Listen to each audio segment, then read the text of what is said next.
Hello and welcome, and in this video we are going to be talking about adding and subtracting rational expressions.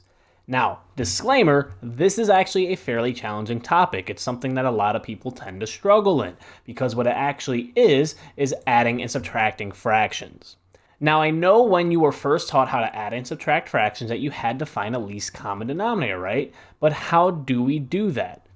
You might know that the least common denominator is 30 just by looking at the problem, but how do you actually get that? Well, it involves factoring, just like everything else has been. So what we do is we actually kind of break down each of the denominators, 6 and 10, down to their prime factorization, which is 2 times 3 for 6 and 2 times 5 for 10. Now, the least common denominator is 30 for this particular reason. The least common denominator is made up of the factors they have in common and the factors they do not have in common. Now, each of these denominators, 6 and 10, have a common factor of 2. So the least common denominator is going to have a factor of 2. What they don't have in common are the 3 and the 5. So the least common denominator is also going to be made up of those two factors as well. And if you do 2 times 3 times 5, what do you get? 30. That's actually how you get the least common denominator. But that's actually not all. Now, the least common denominator is 30, right? Well, how do we get 6 to become 30? By multiplying by 5. What factor was 6 missing? 5.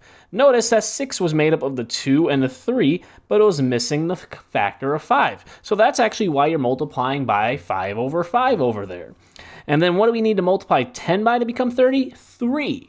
Why? Because that's actually the factor that 10 was missing. Notice 10, that denominator 10 is made up of the 2 and the 5, but what is it missing from it? 3. So that's actually why we're multiplying by 3 over 3. And then once we do that, we get a common denominator, right? Remember how we add and subtract fractions, we get a common denominator, and then we are able to actually perform the operation. So we add the numerators, remember the denominators do not change, and then we get 34 over 30. And just like we did in the previous couple videos, we see if we can simplify once again by using factors. So that's how we add and subtract fractions, right? We get a least common denominator, but now you might know a little bit more about how that least common denominator is found. And that's very important for covering some problems like this. Now, we do this problem in a remarkably similar way. I'm going to kind of break it down step by step for you because it involves a little bit more work than just adding and subtracting your typical fractions with just numbers. Now, the first step for adding and subtracting is to factor the denominators. Now, you could also do the numerators if they're factorable and see if anything cancels out, but be very careful with that. So the first step is to factor the denominators like so. From there, what we do is we find the least common denominator. And remember, that is made up of a combination of the factors they have in common and the factors they don't have in common. Now, if I look at these two denominators, notice they have an x plus 8 in common. So the least common denominator is going to have an x plus 8. And what do they not have in common? Well, the x minus 8. So that would be the other factor. So this is the least common denominator, an x plus 8 and an x minus 8. What we do from there is we multiply the numerator and denominator of each term by the missing factor or factors of the least common denominator. So if I look at this first fraction here, this first term, it actually already has the x plus 8 and the x minus 8. So we don't need to multiply this by anything. However, if I look at this fraction here, notice it has the x plus 8, but it's actually missing the x minus 8. So I have to multiply it by x minus 8 over x minus 8, and then I get right here. So notice I didn't actually distribute it just yet. I kind of wanted to show this step because now we can see that they have the exact same denominator. Now, one thing I want to point out real quick.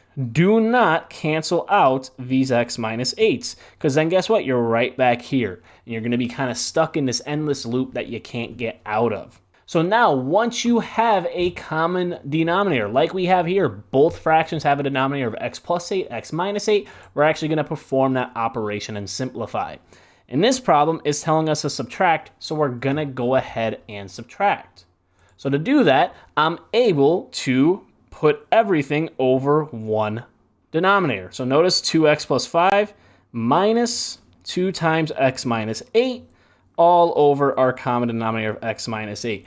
Now, one thing I do want to point out here is you cannot cancel out these x minus 8s. I know it's going to be very tempting, especially since we cover multiplying and dividing rational expressions and you were able to. However, because there is either an addition or subtraction symbol in between our factors of 2x plus 5 and 2 and x minus 8, that means we actually cannot cancel anything out. If you go back and look at those problems or look at that video, it was straight multiplication. All the factors were multiplying each other. Here, they're either adding or subtracting one another, which means you actually cannot cancel out any of the factors.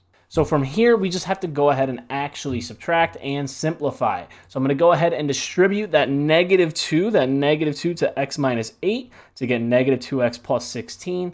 And then we're going to go ahead and combine like terms to get 21 over x plus 8 and x minus 8. And one thing I also want you to make sure that you do not forget, don't forget to put your domain restrictions. Notice we could have done it in the very beginning of the problem if we wanted to, because we have a denominator of x plus 8 and x minus 8. Well, we can't divide by 0, so x can't be 8 or negative 8. Same thing over here. So once again, don't forget about your domain restrictions. And that is adding and subtracting rational expressions. Now, these particular problems take a lot of practice. Okay, so don't get discouraged if it seems a little difficult for you right now. We're going to go ahead and take a look at a couple of more problems so you can get a little bit more comfortable with it. So let's take a look at our next problem. All right, so let's take a look at this one here. Now, once again, we have subtraction. And the first thing that we need to do is we need to factor all the denominators. And in this case, we can only factor one of the denominators, and that was the first one. And that's just difference of squares, x plus 2 and x minus 2. So what we do from here is we get the least common denominator, which is made up of a combination of the factors they have in common and the factors they don't have in common. If I notice here, both of these denominators have an x plus 2, so that's going to be part of the denominator, x plus 2. What they don't have in common is this x minus 2, so I need to make that part of the denominator as well. From here, I have to multiply each fraction by what is missing from the least common denominator. And in this particular problem, the first fraction actually has both of the factors, so we don't need to alter that one at all. But the second one here was missing the x minus 2. So I have to multiply by x minus 2 over x minus 2, and I get right here, okay? Notice now that they both have the exact same denominator. So what I'm going to go ahead and do is put it over one fraction.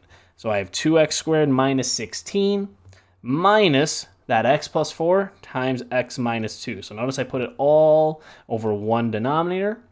And once again, you can't cancel anything out here, okay, because of this subtraction symbol. Actually, there's two subtraction symbols. I can't cancel anything out because of those two. Now, if it was just multiplication, notice how these two factors are multiplying each other. If those were the only factors, if that was all that was in the numerator, then yes, you would be able to cancel. But because there's addition or subtraction in between the factors, that means that we can't cancel anything out. So that means I'm actually going to have to go ahead and multiply out x plus 4 and x minus 2. I'm going to have to multiply that out. But be careful. One of the biggest mistakes I see with these types of problems, besides canceling out factors that you can't, is actually not distributing the negative correctly. All right, so we need to make sure that we're distributing that negative correctly. So now this becomes 2x squared minus 16 minus x squared minus 2x, that's where people forget, and plus 8. So make sure you distribute that to all of the terms that you're supposed to. And from here, now we have to simplify. We can combine like terms, right? We can combine like terms to get x squared minus 2x minus 8 all over x plus 2 and x minus 2. However, we're not done. We need to simplify further if we can. What I mean by that is in some cases, it doesn't happen all the time, but in some cases, you can actually factor that numerator. If you can't, you just leave it alone. You're done. However, in this problem, we actually can factor our numerator. And the reason we need to factor our numerator is because once we do, you might notice something. And now you have just a multiplication or a simplifying problem, and you have a common factor in your numerator and denominator. So we can actually cancel out those x plus 2's. So we need to go ahead and do so. So we can cancel out those x plus 2's to leave us with the fully simplified answer. So notice how all of this boiled down to just x minus 4 over x minus 2. In the same way that we had to talk about domain restrictions in the previous couple videos when we were just simplifying or multiplying and dividing, we need to once again state those domain restrictions. X could not be 2 or negative 2 because that would make our denominator or denominators, more than one, 0, and we can't divide by 0. So this would be our final answer. All right, now in both of those examples, you only had to actually alter one of the rational expressions, right? I didn't even need to touch this first fraction. I only needed to mess around with the second one to make them have a least common denominator. However, you're going to see examples where you actually have to alter both or maybe even 3 or 4 fractions at the same time. And that's what I want you guys to take a look at in this very next problem. Okay, so let's take a look at this last problem here. So notice I have a little bit more factoring to do, but that doesn't change how I cover this. The first step is to always factor both of your denominators.